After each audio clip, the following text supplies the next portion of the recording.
प्रिय क्रांती मित्र हो, जय भीम, जय अशोक, जय संविधान, जय भारत। महायुतीच्या वादळात एकटा वंचित टिकला। महायुतीच्या वादळाला एकट्या वंचितनं तोंड दिलं। महायुतीच्या वादळाला, महायुतीच्या सुनामीला एकट्या वंचितनं टक्कर दिली। होय, आज याच विषयावर आपण बोलणार आहोत। प्रिय क्रांती मित्र हो, मी भीम पॅन्थर राजेश गवळी आपल्या सर्वांना क्रांतिकारी जय भीम करतो आणि आपल्या सर्वांच्या हक्काच्या भीम पॅन्थर या क्रांती वाहिनीवर महामंगल स्वागत करतो। मित्रांनो, विधानसभा निवडणुकीचे निकाल लागले, कोणाला किती जागा मिळाल्या, कोणाला काय मिळालं, कोणाला काय मिळालं नाही याच्याबद्दल बरीच चर्चा झालेली आहे। त्याबद्दल मी या ठिकाणी काही बोलणार नाही। यावाना सगळं तुम्हाला माहीत पडलेलं आहे। परंतु या ठिकाणी मतांची टक्केवारी आपण पाहूया की मतं जी महाराष्ट्र राज्य विधानसभेमध्ये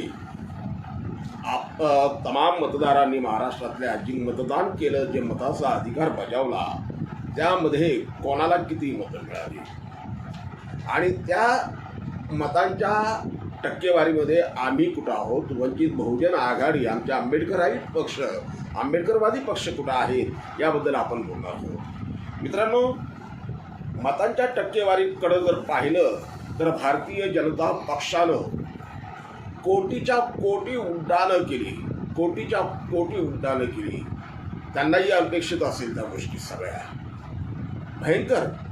त्यांना भारतीय जनता पक्षाला आता ही माझ्याकडे जी आकडेवारी जी उपलब्ध आहे त्या आकडेवारीनुसार भारतीय जनता पक्षाला सुमारे 1,72,93,650 मतं मिळाली। त्या खालोखाल काँग्रेसला, त्याच्यानंतर कोणाला 1 कोटीचा आकडा गाठता आला नाही, किंबहुना 80 लाखाच्या पलीकडे कोणाला जाता आलं नाही। त्या खालोखाल काँग्रेसला 80,20,921 मतं मिळाली। नंतर एकनाथ शिंदे यांच्या शिवसेनेला 79,96,930 मतं मिळाली। शरद पवारांच्या राष्ट्रवादीला 72,87,797 मतं मिळाली। उद्धव ठाकरेंच्या शिवसेनेला 64,33,013 मतं मिळाली आणि अजित पवारांच्या राष्ट्रवादीला 58,16,566 मतं मिळाली।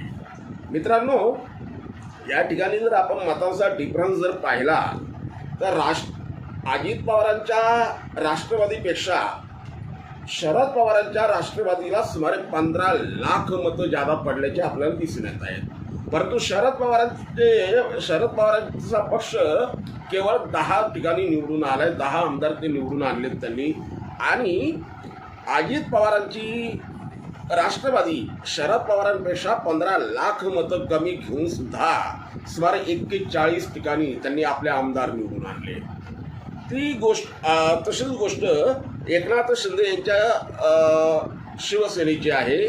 काँग्रेसला 80,20,000 मते, म्हणजे काँग्रेसच्या आणि एकनाथ शिंदेच्या मतांमध्ये केवळ 25,000चा डिफरन्स आहे। परंतु काँग्रेसला आमदार निवडून आणता आले फक्त 16 आणि एकनाथ शिंदेच्या आमदार आले 57, म्हणजे सुमारे 41 आमदार फक्त 25,000चा फरक आहे दोघांच्या मतामध्ये, काँग्रेसच्या आणि एकनाथ शिंदेच्या पक्षांच्या दोघांच्या मतांमध्ये केवळ 25,000चा फरक आहे। परंतु आमदार मात्र शिवसेनेचे 41 आमदार जास्त निवडून आलेत आणि काँग्रेसचे 16 आले। असं हा एक त्या मतदारसंघातला एक भाग झाला, मतांचा भाग झाला, ती गोष्ट वेगळी आहे। परंतु या ठिकाणी भारतीय जनता पक्षासारखा पक्ष कोटीच्या कोटी उड्डाणं करत असताना आमच्या आंबेडकर राईट पक्ष त्यामध्ये कुठं होते? महायुतीला टोटल एकूण मतदान पडलं मित्रांनो सुमारे 3,11,67,146 मतं महायुतीला पडली। त्या विरोधात महाविकास आघाडीला 2,17,41,731 मतं मिळाली. ह्या कोटीच्या कोटीमध्ये आम्ही कुठं होतो? आमचे पक्ष कुठं होते? आंबेडकरवादी पक्ष कुठं होते? तर मित्रांनो, ह्या सगळ्या वादळात महायुतीच्या सुनामीमध्ये आंबेडकरवादी पक्ष म्हणून केवळ आणि केवळ वंचित बहुजन आघाडीनं टक्कर दिल्याचं आपल्याला दिसून येते. वंचित बहुजन आघाडीची जर आपण टक्केवारी पाहिली या निवडणुकीच्या याच्यामध्ये रणधुमाळीमध्ये, महायुती आणि महाआघाडीच्या नंतर, महाविकास आघाडीच्या नंतर वंचित बहुजन आघाडी हा सगळ्यात मोठा पक्ष ठरला आहे. अर्थात तो महाराष्ट्राच्या राजकारणामध्ये दखलपात्र पक्ष म्हणून वंचित बहुजन आघाडीची ख्याती आहे. वंचित बहुजन आघाडीला विचारात घेतल्याशिवाय महाराष्ट्रातलं राजकारण कोणालाही करता येत नाही. निवडणुकीचे गणित कोणालाही मांडता येत नाही आणि मांडता येणार नाही. इतका वंचित बहुजन आघाडीची एक प्रचंड ताकद महाराष्ट्रामध्ये आहे. आणि वंचित बहुजन आघाडीची एक गट्टा मत आहे, वादळ किती येऊ, सुनामी किती येऊ, परंतु वंचित बहुजन आघाडीच्या मतांना कोणीही सुरुंग लावू शकत नाही. वंचित बहुजन आघाडीच्या व्होट बँकेला कोणीही तडा देऊ शकत नाही. कोणीही म्हणजे ती व्होट बँक काबीज करू शकत नाही, इतकी ती शाबूत आहे. वंचित बहुजन आघाडीवरती अनेक संकटं आली, अनेक वादळं आली, अनेक वादळं त्यांनी आतापर्यंतच्या निवडणुकीच्या राजकारणामध्ये पाहिली, परंतु वंचित बहुजन आघाडी ही तग धरून आहे, टिकाव धरून आहे, याचं प्रत्यंतर ह्या निवडणुकीत सुद्धा आपल्याला आलेलं आहे. मित्रांनो, आजच्या घडीला आपण जी आकडेवारी पाहतो, काँग्रेसला, महायुती आघाडीला आणि महाविकास आघाडीला जी मतं मिळाली, त्याच्यानंतर दखलपात्र फक्त आणि फक्त वंचित बहुजन आघाडी आहे, की जिला सुमारे 14,13,961 इतकी प्रचंड मतं मिळालेली आहे. याचा अर्थ वंचित बहुजन आघाडीला लोकसभेमध्ये जी मतं मिळाली होती त्या मतांमध्ये कुठंही म्हणजे तडा गेलेला नाही. ती मतपेटी वंचित बहुजन आघाडीची शाबूत आहे. वादळ किती घनघोर आलं तरी त्या वादळामध्ये वंचित बहुजन आघाडी टिकून आहे. बाकीचे पक्ष पाल्या पाचवळ्यासारखे उडून गेले. आपण पाहिलं महाराष्ट्र नवनिर्माण सेनेला फक्त आणि फक्त 10 लाख मतं मिळाले आणि ह्या निवडणुकीमध्ये ते 1.5% मतांवरती येऊन घसरले. इतकी त्यांची अधोगती झालेली आहे. अर्थात महाराष्ट्र नवनिर्माण सेना काय आजच्या व्हिडिओचा विषय नाही, त्यामुळे मी त्याबद्दल काही बोलणार नाही. आज आपण फक्त या ठिकाणी ह्या सगळ्या वादळामध्ये, महायुतीच्या वादळामध्ये वंचित बहुजन आघाडी कसा टिकून राहिला आणि इतर आंबेडकरवादी पक्ष ते कुठं होते या सगळ्या याच्यामध्ये, त्याच्याबद्दल आपण बोलणार आहोत. मित्रांनो, मी आता तुम्हाला वंचित बहुजन आघाडीच्या आकडेवारी सांगितली. सुमारे 14,13,961 मतं ही वंचित बहुजन आघाडीला मिळाली. त्यानंतर वंचित बहुजन आघाडीच्या खालोखाल जर महाराष्ट्रामध्ये आंबेडकरी जनतेनं कोणाला जनाधार दिला असेल तर तो बहन मायावती यांच्या बहुजन समाज पक्षाला दिलेला आहे. बहुजन समाज पक्षानं 13,11,781 मतं मिळवली. 3,11,781 मतं ही बहुजन समाज पक्षाने मिळवली. त्यानंतर चंद्रशेखर रावण जे भीम आर्मीचे संस्थापक प्रमुख आहेत आणि आझाद समाज पक्षाचे ते राष्ट्रीय अध्यक्ष आहेत, त्यांच्या पक्षानं, चंद्रशेखर रावणच्या पक्षानं महाराष्ट्रामध्ये 73,265 मतं मिळवली. आता ह्या 73,265 मतांमध्ये सुद्धा एक गंमत अशी आहे, अमरावतीमधील उमेदवार मोहम्मद आलिम पटेल, अमरावतीचे उमेदवार आझाद समाज पक्षाचे, काश्रम पक्षाचे आलिम पटेल, मोहम्मद वाहिद यांच्या एकट्याचे सुमारे 54,500 मतं एकट्याची होती. आता हे जे भारतीय नेव्ही दलातील जे माजी रिटायर ऑफिसर आहेत, आलिम पटेल, ते एक डॉक्टरसुद्धा आहेत, उच्च शिक्षित आहेत आणि त्यांचं व्यक्तिमत्व अमरावतीमध्ये एक स्वतंत्र व्यक्तिमत्व आहे, एक समाजसेवकाच्या रूपानं त्यांची ख्याती आहे. अर्थात त्यांनी मागच्या वेळेला 2019मध्ये वंचित बहुजन आघाडीतर्फे निवडणूक लढवली होती. त्यांना निवडणुकांचा अनुभव आहे. त्यांची स्वतःची ती मतं आहेत, 30-35 मतं ही त्यांची स्वतःची आहेत. तर त्यांनी ह्या निवडणुकीमध्ये 54,000-54,500 मतं मिळवली. जर ती मतं टोटल आझाद समाज पक्षाला संपूर्ण महाराष्ट्राची 73,000 मतं मिळाली, त्यातून जर आपण मायनस केली तर आझाद समाज पक्षाने संपूर्ण महाराष्ट्रात माझ्या माहितीनुसार 41 उमेदवार उभे केले होते. म्हणजे त्यांना केवळ आणि केवळ जर मोहम्मद आलिम पटेलची मतं जर आपण मायनस केली तर केवळ 18,000 मतं मिळालेली आहे संपूर्ण महाराष्ट्रामध्ये. म्हणजे एका उमेदवाराला सरासरी 450-500 मतं त्यांच्या उमेदवाराला मिळालेली आहे. हे इथं आपण गणित पकडूया. त्यानंतर डॉक्टर सुरेश माने यांच्या बहुजन सोशालिस्ट रिपब्लिकन पक्षाला म्हणजे BRSPला, बहुजन रिपब्लिकन सोशालिस्ट पक्षाला BRSPला काहीतरी 6,240 मतं मिळाली.